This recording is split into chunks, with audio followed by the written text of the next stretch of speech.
하나님 말씀 구약성경 예레미야 9장 23절 24절 말씀입니다. 제 성경으로는 1066쪽에 있습니다. 구약성경 1066쪽입니다. 예레미야 9장 23절 24절 말씀입니다.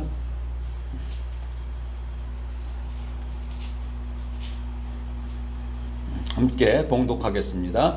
여호와께서 이와 같이 말씀하시되 지혜로운 자는 그의 지혜를 자랑하지 말라. 용사는 그의 용맹을 자랑하지 말라. 부자는 그의 부함을 자랑하지 말라. 자랑하는 자는 이것으로 자랑할지니 곧 명철하여 나를 아는 것과 나 여호와는 사랑과 정의와 공의를 땅에 행하는 자인 줄 깨닫는 것이라. 나는 이 일을 기뻐하노라. 여호와의 말씀이니라. 아멘.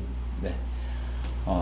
제가 지금 계속 힘써 여호와를 알자라는 주제로 지금 은혜를 나누고 있습니다. 오늘은 9번째 시간이에요. 그래서 하나님의 선하심과 사랑에 대해서 살펴보려고 합니다. 우리는 그동안 하나님의 속성을 살펴보았어요. 하나님께서는 하나님만이 가지실 수 있는 비공유적 속성이 있고, 그 다음에 사람과 함께 나눌 수 있는 공유적 속성이 있다고 말씀드렸어요. 그래서 하나님의 비공유적 속성은 창조주시라고 했고, 스스로 존재하시는 분, 유일하신 분, 그 다음에 영이라는 것, 그 다음에 전능하심이에요. 그 다음에 하나님의 공유적 성품으로는 뭐라고 그랬어요? 거룩하심에 대해서 말씀드렸고 공의에 대해서 말씀드렸습니다.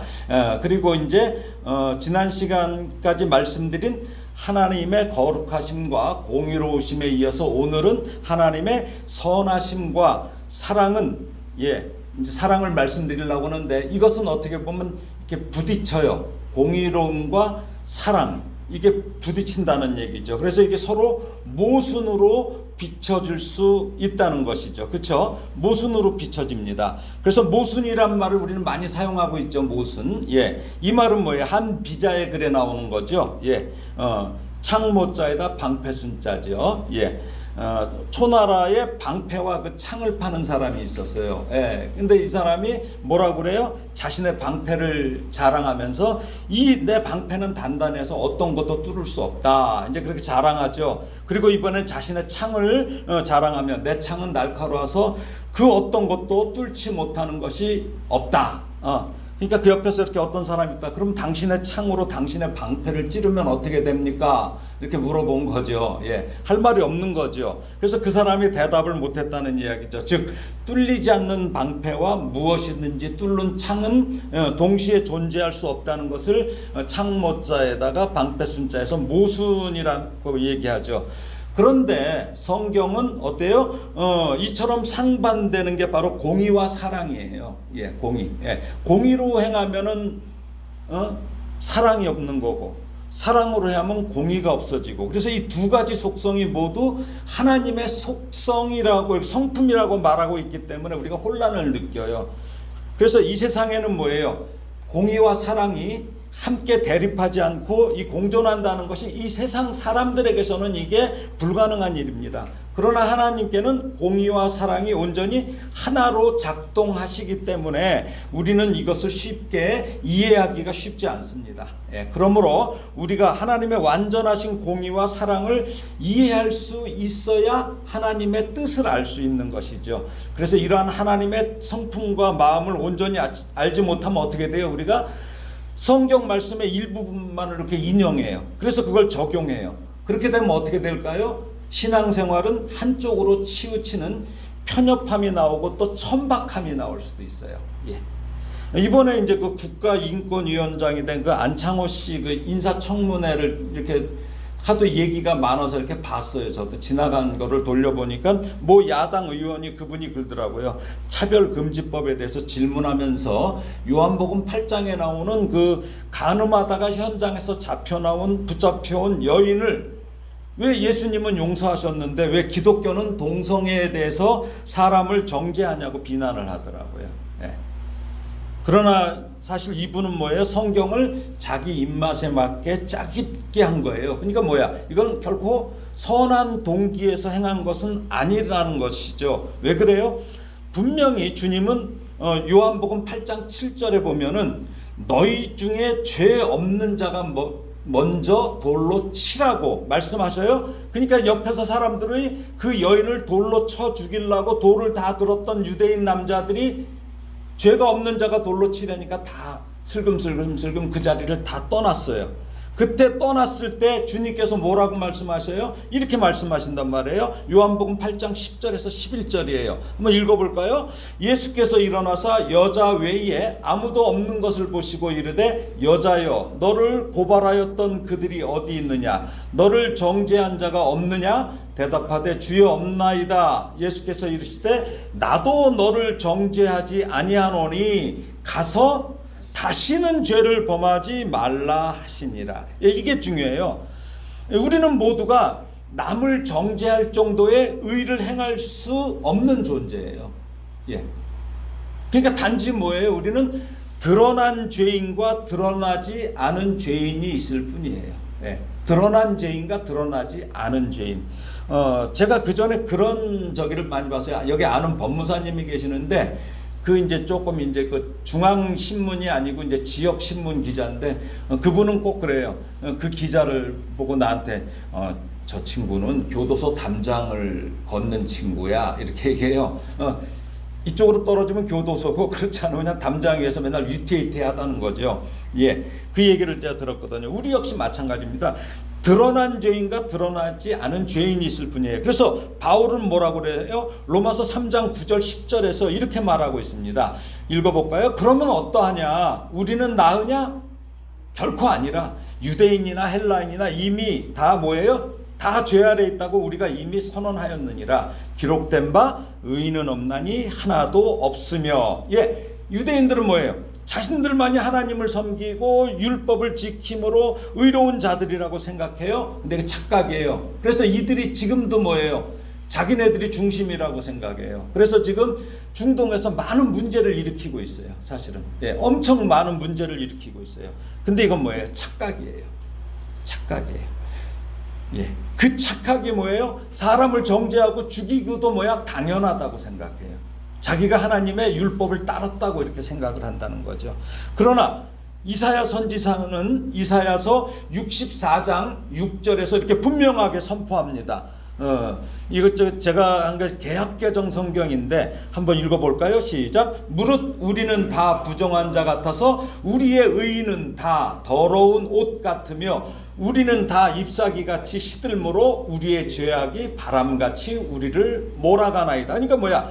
우리가 옳다고 하는 것은 뭐예요? 다 더러운 것 같다고 얘기하고 있어요. 이게 뭐예요?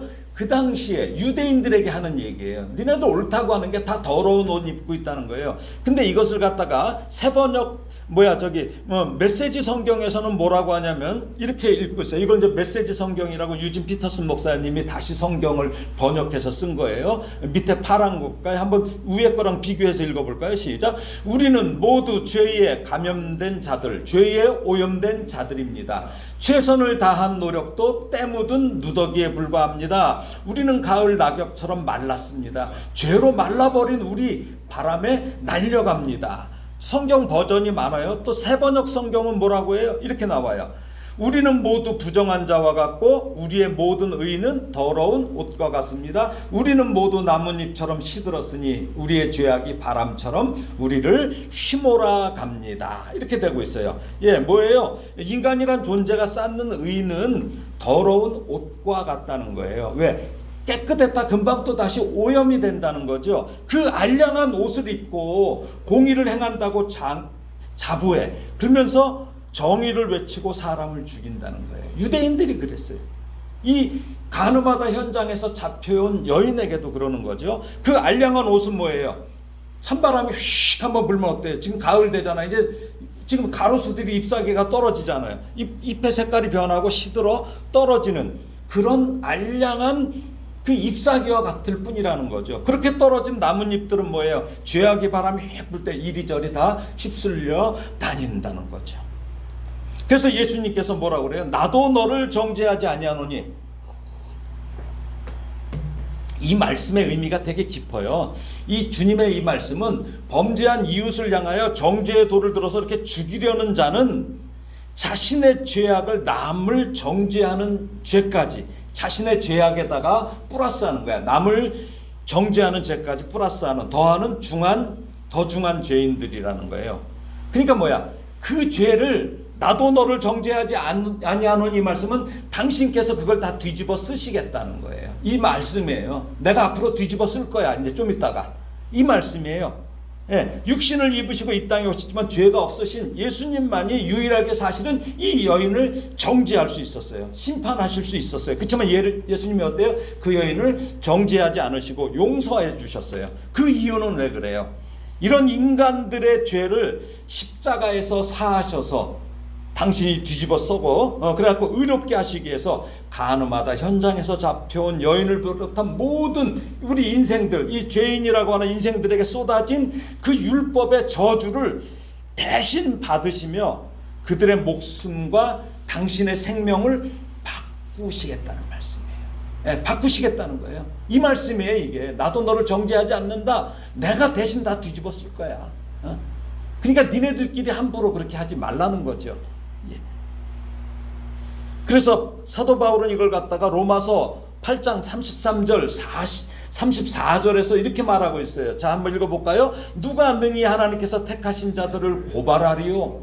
의롭다 하시는 이는 하나님이시니 누가 정죄하리? 그러니까 하나님께서 너희들을 의롭다고 했다는 거예요. 자, 그러면서 뭐라고 그래요? 죽으실 뿐 아니라 다시 살아나신 이는 그리스도 예수시니 그는 하나님 우편에 계신 자요 우리를 위하여 간구하시는 자니라. 예, 지금도 예수님께서 승천하셔서 하나님 우편에서 우리를 위하여서 간구하고 계신다는 거예요. 우리의 죄를 위해서. 왜? 당신이 다 뒤집어 쓰셨기 때문에. 그러니까 니네들끼리 서로 뭐예요?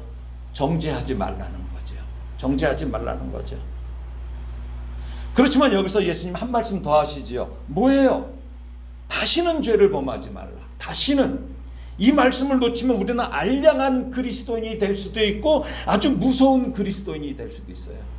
아주 얄팍하고 막 이렇게 가볍게 살 수도 있고 아니면 남을 막 정죄하고 죽이려고 하고 막 이러는 그리스도인들이 될 수도 있는 거예요. 예수님은 그런 죄에서 돌이키되 분명히 다시는 죄를 짓지 말라고 해요. 다시는. 그동안 반복되었던 이 죄악의 습성을 과감히 집어 던지라는 말씀이에요. 다 던져. 주님은 여인에게 그 썩어져가는 구습을 쫓는 그 옛사람의 모습을 벗어버려. 이제 너 새 사람을 입어야 한다는 거예요. 그렇게 간음하면서 그렇게 살지 말라. 왜? 이 여인은 생계를 위해서 간음을 했다는 그게 많아요. 왜? 이 당시에 여인들이 그 간음하다 잡히면 죽는데 그렇게 함부로 하겠어요? 너무나 이 빈부격차가 심했어요. 유대 땅에. 그러다 보니까 여인들이 먹고 살 게 없어요. 그래서 그렇게 하다가 그러면 남자는 왜 안 잡혔어요? 간음하다 현장에서 잡혀왔으면 둘이어야 되잖아요. 근데 여기 남자는 왜 안 나왔을까요? 우리가 이걸 봐야 되거든요. 남자는 힘이 있었던지 돈이 있었겠죠. 그리고선 빠져나가는 거죠. 그럼 여자만 지금 정죄하고 있는 거예요. 이게. 예. 그렇지만 예수님께서는 다시는 이란 말씀 주셨어요. 다시는 그러지 말라. 뭐예요? 이제는 그 모습 벗어버리고 새 사람을 입으라는 얘기예요. 하나님의 나라의 그 새로운 백성으로 거듭나기 위해서는 단호한 믿음의 결단과 행함이 필요하다는 말씀이죠. 그러니 어설프게 성경의 일부분만을 끌어다가 우리가 성경을 제대로 아는 것처럼 말하거나 행동해서는 안 될 것입니다.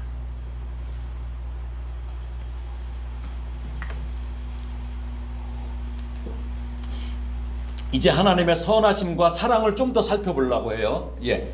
신학적으로 하나님의 선하심은 그분으로 하여금 뭐예요?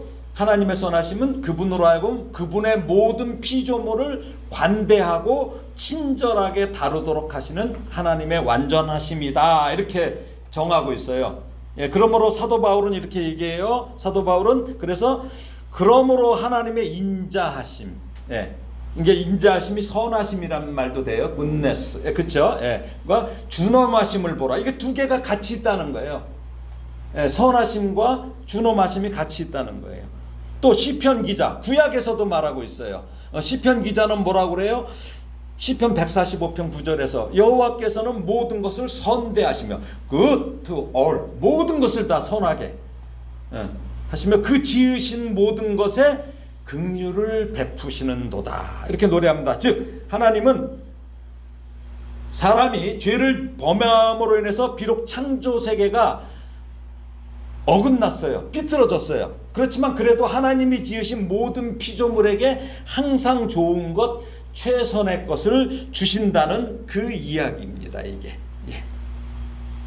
즉 하나님의 선하심은 때로는 뭐예요? 우리가 이해하지 못하는 어떤 어려운 상황도 만나요. 아니 왜 이러세요?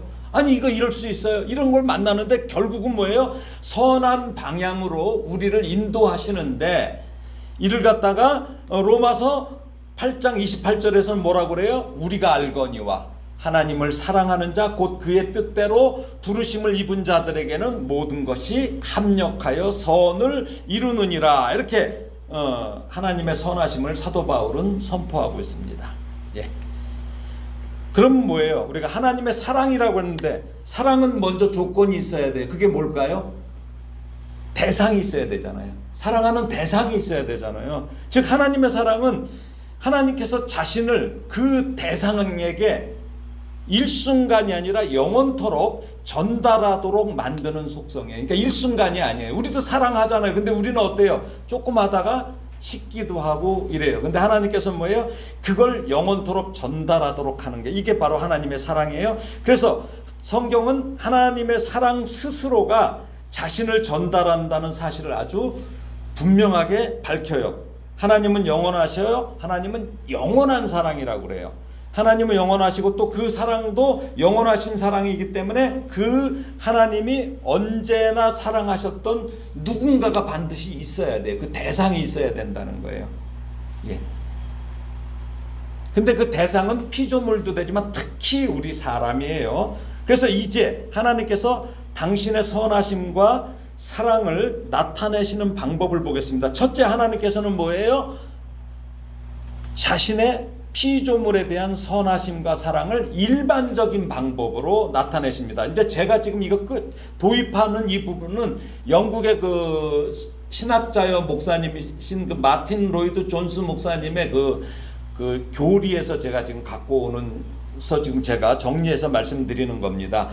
그래서 뭐라고 그래요? 마태복음 5장 45절에 보면 예수님께서 뭐라고 말씀하셔요? 읽어볼까요? 하나님이 그 해를 선인에게 비추시며 악인과 선인에게 비추시며 비를 의로운 자와 불의한 자에게 내려주심이라. 이 예수님의 말씀, 저는 이것이 하나님이 모든 피조물에게 차별 없이 주시는 하나님의 선하심입니다. 뭐예요? 우리는 뭐예요? 내 말 잘 듣거나 또 나 기분 좋게 하는 사람에게 떡 하나라도 더 주려고 하잖아요. 솔직히 마음이 더 가잖아요.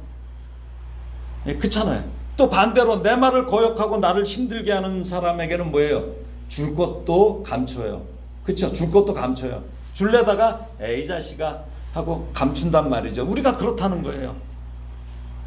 그러나 하나님은 뭐예요? 예수 잘 믿는 김서방이나 어설프게 믿는 박서방이나 아예 믿지 않는 이서방이나 삿대질하는 최서방 가릴 것 없이 햇빛과 비를 고르게 차별 없이 주시는데, 이것이 뭐예요? 자신의 피조물에 대한 선하심과 사랑을 나타내시는 일반적인 방법이에요. 그러니까 하나님의 이런 베푸심은, 근데 문제는 뭐예요? 우리가 살아있을 동안에 계속 이어지고 있어요. 이게 사랑이에요. 그러니까 너 살아있을 동안에 내게로 돌아올 기회를 계속 주시면서 기다리시는 거예요. 이게 바로 일반적인 방법으로 나타내시는 거예요. 그래서 마태복음 6장 26절에는 뭐예요? 그분이 하나님께서 공중의 새를 먹이신다고 예수님이 그래요. 공중의 새를 보라. 공중의 새를 먹이신다고 기록됐어요. 여러분 어때요? 공중의 새 보고 기분 나쁘세요? 기분 좋으세요? 예? 새가 이렇게 막 있어요. 그거 보고 막 짜증내는 분이 있나요? 없어요. 또 들에 핀 꽃은 어떻습니까? 기분이 나쁠 수가 없잖아요. 그럼 이 모든 것은 하나님의 선하심의 표현입니다.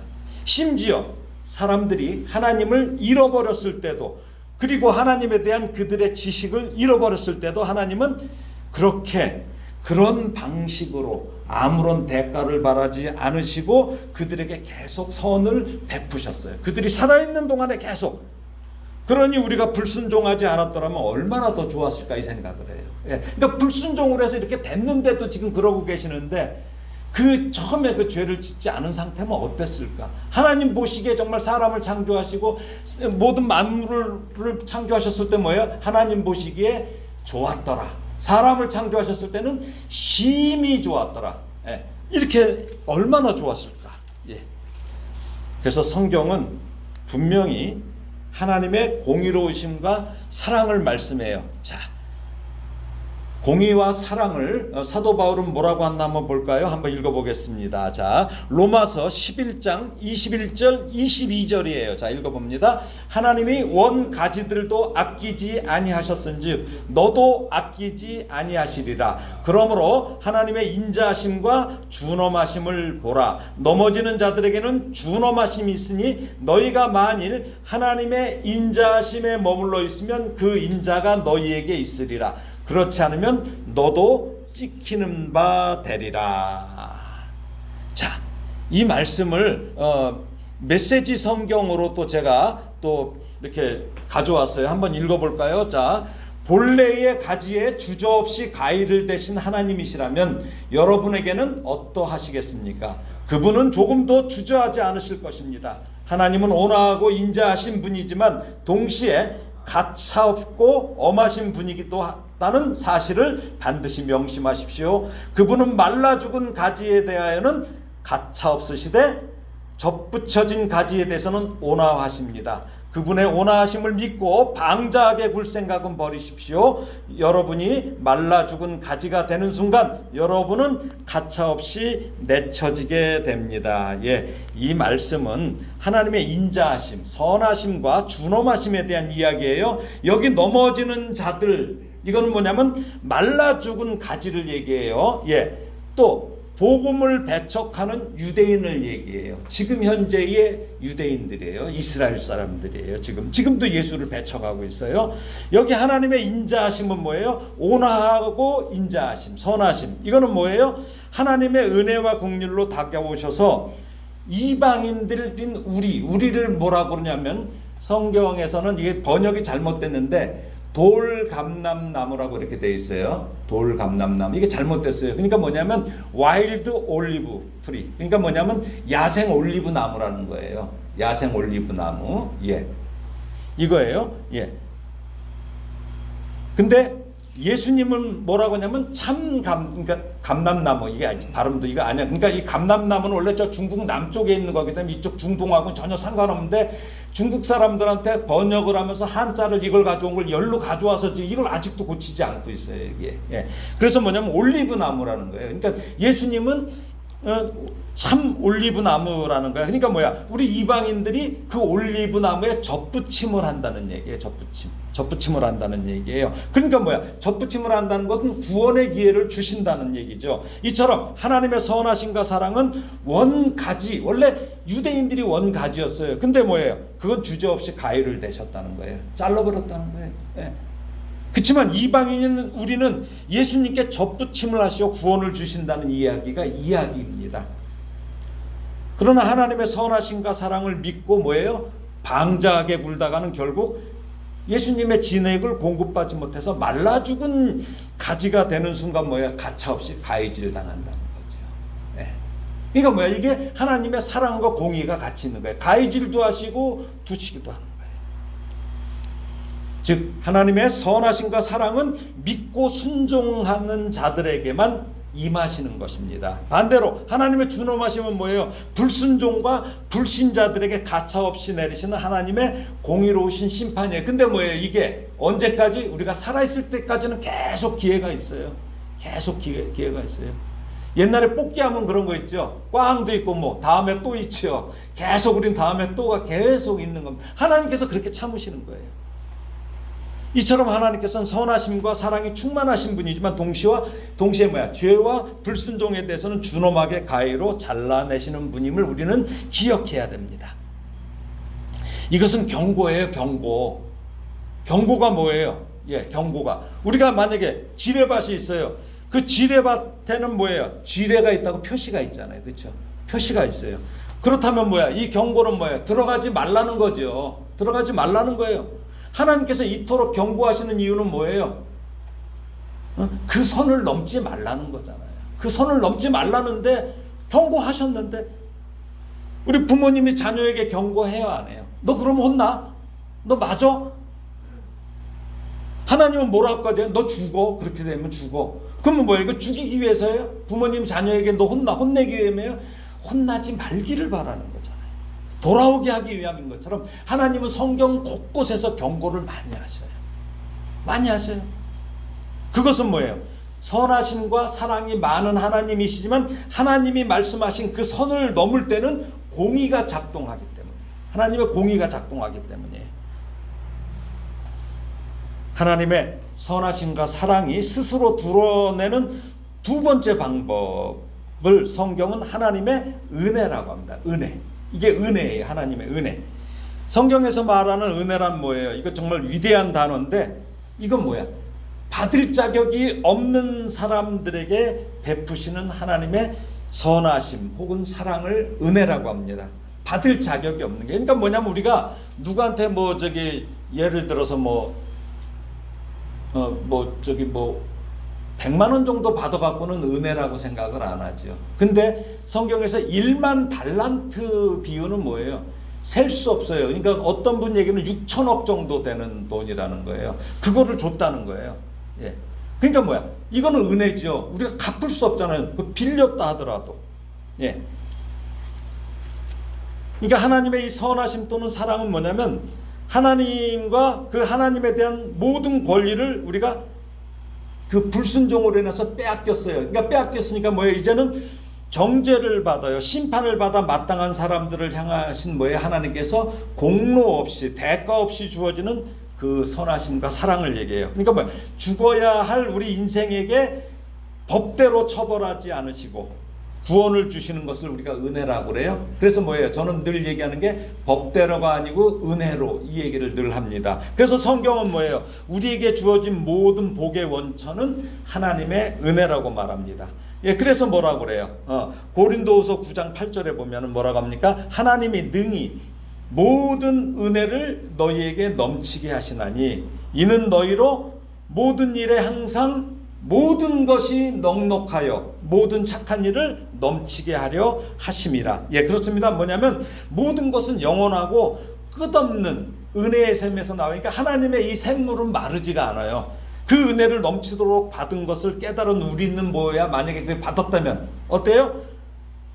우리도 하나님처럼 모든 착한 일을 넘치게 할 수 있다는 거예요. 우리도.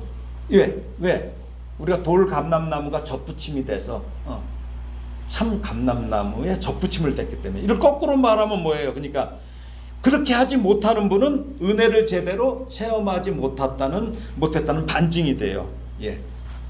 그러나 바울은 분명히 증거합니다. 뭐라고 증거해요? 자, 디도서 2장 11절에서 13절입니다. 모든 사람에게 구원을 주시는 하나님의 은혜가 나타나 우리를 양육하시되 경건하지 않은 것과 이 세상 정욕을 다 버리고 신중함과 의로움과 경건함으로 이 세상에 살고 복스러운 소망과 우리의 크신 하나님 구주 예수 그리스도의 영광이 나타나심을 기다리게 하셨으니. 예. 자, 그 다음에 뭐라고 그래요? 그가 우리를 대신하여 자신을 주심은 모든 불법에서 우리를 속량하시고 우리를 깨끗하게 하사 선한 일을 열심히 하는 자기 백성이 되게 하려 하심이라. 너는 이것을 말하고 권면하여 모든 권위로 책망하여 누구에게든지 업심여김을 받지 말라. 예, 그리스도인으로서 손가락질 받지 말라는 거예요. 요즘 얼마나 많이 손가락질 받아요, 그리스도인들. 예, 뭐라 그래요? 오죽하면 개독교인이라고 하잖아요. 이런 손가락질 받지 말라는 거예요. 니네가 정말 은혜를 받았다면. 그러니까 은혜를 제대로 알지 못하고 제대로 받지 않았다는 거예요. 하나님이 주 예수 안에서 그리스도 안에서 계시하신 하나님의 놀라운 사랑과 이 선하심을 깨달아 예배 가운데 세상의 삶의 현장에서 기뻐하고 은혜에 푹 잠기는 이 체험을 우리가 매일 해야 된다는 거예요. 예. 그러니까 다니면서 온갖 욕이란 욕은 다 먹고 다니면서 그게 무슨 그리스도인이에요. 그러니까 그 전에 저도 어떤 목사님한테 그 얘기까지 들었어요. 야, 너 저기 뭐야, 여러분들 예수 믿는다고 어쩔 수 없이 술자석에 갈 때가 있잖아요. 회사에서 회식을 하든지 그러면 너 술 안 먹는다고 그 비싼 안주 먹지 말어 그랬어요. 예, 비싼 안주 먹지 말고 그 다음에 이따가 끝나면 술값 네가 내고 나와. 그렇게 좀 살으라는 얘기죠. 근데 어떻게 술 안 먹는다고 하면서 눈치도 없이 안주는 엄청 집어먹고 있다는 얘기죠. 예? 이게 업신여김 당하는 거예요. 이게 업신여김 당하는 거예요. 예? 자, 우리 하나님의 선하심과 사랑을 나타내시는 그 세 번째 방법은 뭐냐면 오래 참으심이에요. 오래 참으심. 예, long suffering이에요. 여기 오래 참으심은 하나님께서 우리들의 이 어리석고 이 불경건한 행동에 대해서 언제든지 참여할 기회, 아까 그랬죠. 우리가 살아있을 동안에 계속 그 기회를 주시기 위해서 인내하시는 걸 갖다가 뭐냐면 오래 참으심인데 long suffering이에요. suffering은 뭐예요? 고통이거든요. 고통. 오랜 고통이라는 거예요. 그래서 뭐 제가 말씀드리잖아요. YLT 성경은 사랑은 언제나 오래 참고를 갖다가 love is long suffering이라고 나왔어요. 오랜 고통이다, 사랑은. 근데 하나님이 이거예요. 사실 거룩하시고 이 전능하신 하나님께서는 뭐예요? 우리가 모든 이 어리석은 행동들에 대해 어때요? 분노하시고 즉각 형벌을 내리실 수 있음에도 불구하고 대부분 인내하셔요. 오죽하면 이렇게 나와요. 자, 시편 7편 11절 한번 읽어볼까요? 시작. 하나님은 의로우신 재판장이시며 매일 분노하시는 하나님이시로다. 예, 우리 같은 경우도 어때요? 누가 조금 저기 하면 막 승질나죠? 분노하죠? 예, 우리같이 깨끗하지 못한 존재도 조금만 불의를 보면 막 펄쩍펄쩍 뛰잖아요. 막 분노하고. 근데 온전히 의로우신 하나님이 그런 불의를 이 지구상에서 매일 매 순간 그걸 보시자니 그 분노는 뭐예요? 이루 말할 수 없는 거예요. 공의로우시니까. 그래서 하나님의 이 오래 참으심, long suffering은 오랜 고통이라고 이렇게 기록한 거예요. 오랜 고통. 제가 늘 말씀드리잖아요. 결혼할 때 다이아링, 골드링 이건 없더라도 반드시 롱 서퍼링만큼은 끼우고 빼지 말아야 한다고 제가 말씀드리잖아요. 이거 끼우고 빼지 말아야 돼요. 우리 예수님을 신랑이라고 하잖아요. 교회나 성도를 신부라고 하지 않습니까? 먼저 예수님께서 사랑하심을 온전히 이루기 위해서 롱 서퍼링을 오늘도 빼지 않으시고 인내하신다는 거예요. 예수님께서 우리를 신부 삼아서 우리는 이걸 알아야 돼요. 우리는 그 사랑을 위하여서 믿음으로 그 반지를 우리도 끼고 자기 가족, 이웃을 long suffering으로 사랑해야 한다는 거예요. 이 하나님의 오래 참으심이 long suffering이 없었다면, 이 오랜 고통이 없었다면 우리 가운데 누구도 오늘 이 예배의 자리에 있을 수 없는 것입니다. 여기 이 목사도 여기 어떻게 서요? 벌써 어떻게 저기 재활용도 안 될 정도로 그렇게 살았었는데 하나님이 오래 참지 않으셨다면 우리 모두는 다 모두 진멸되어 버렸을 거예요. 하지만 하나님은 오래 참으십니다. 오랜 고통으로 참으십니다. 이거 무슨 의미예요? 그것은 하나님이 완악하고 악한 자들을 참으신다는 의미예요. 그분은 하나님의 모든 은혜와 자비에도 불구하고 여전히 하나님께 죄를 짓고 있는 죄인들에게 하나님은 관용을 보이셔요. 그래서 바울은 이렇게 표현해요. 이걸 갖다 뭐라고 표현할까요? 한번 읽어볼까요? 자, 로마서 2장 4절을 한번 읽어볼까요? 시작. 혹 내가 하나님의 인자하심이 너를 인도하여 회개하게 하심을 알지 못하여 그의 인자하심과 용납하심과 길이 참으심이 풍성함을 멸시하느냐. 예, 맨날 어떤 그런 사람들 하나님 해봐요, 나 죽여봐요, 막 이러고 막 욕하고 이런 사람들, 하나님 나 지금 저주하고 있잖아요, 나 지금 벼락 내려봐요, 이런 사람들 많아요. 또 로마서 9장 22절에는 뭐라고 합니까? 만일 하나님이 그의 진노를 보이시고 그의 능력을 알게 하고자 하사 멸하기로 준비된 진노의 그릇을 오래 참으심으로 long suffering으로 관용하고 계신다는 거예요. 예. 자, 베드로는 말합니다. 베드로 사도, 예, 예수님을 3번이나 부인했던 베드로 사도가 말해요. 이렇게 얘기합니다. 시작. 그들은 전에 노아의 날 방주를 준비할 동안 하나님이 오래 참고 기다리실 때에 복종하지 아니하던 자들이라. 방주에서 물로 말미암아 구원을 얻은 자가 겨우 몇 명뿐이니 겨우 8명이라. 예, 무슨 얘기야?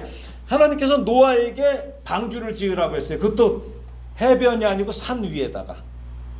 근데 그걸 몇 년 동안 120년 동안 방주를 져요. 120년. 사람들은 다 조롱을 했단 말이에요. 그 방주를 왜 져요? 이제 물심판이 있을 거야. 물심판이 있으니까 니네들 이 배로 들어와. 아니 다른 것도 아니에요. 그냥 그 얘기만 듣고 배로 들어오라는 거야. 회개하라 그런 거 아니에요. 들어오라. 120년에 걸쳐서 방주를 짓게 하신 이유는 뭐예요? 노아의 가족 말고도 이 8명 말고도 단 한 사람이라도 구원받기 원하셨기 때문이에요. 근데 120년 동안에 꽝이야. 그들이 그토록 범죄하여도 120년이라는 이 오랜 세월을 하나님께서 고통으로 참으셨다는 거예요. 그래도 베드로는 분명히 하나님의 오래 참으심을 재차 증거해요. 그래서 베드로 후서에서는 뭐라고 그래요? 여기 노란 부분. 자, 또 우리 주의 오래 참으심이 구원이 될 줄로 여기라. 그러니까 하나님께서 그렇게 오래 참으신 거 우리를 그게 구원이 되는 거예요, 우리에게. 예.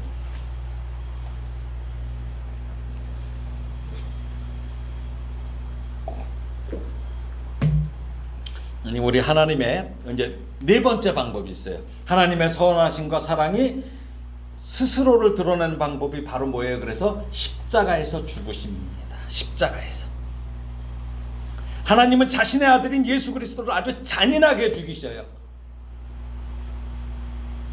잔인하게. 그래서 우리들의 죄값을 충분히 지불하심으로 공의와 선하심과 사랑을 나타내십니다. 잔인하게 죽여요. 잔인하게. 우리가 보는 성화에는 아무렇지도 않죠. 원래 로마에서 십자가형은 옷 하나 걸치지 않고 발가벗겨서 거기다 다 매달습니다. 발가벗겨서 완전히. 그러니까 하나님이 인간들에게 홀라당 벗겨져 갖고 그 위에 쓴 거예요. 완전히 발가벗겨 갖고.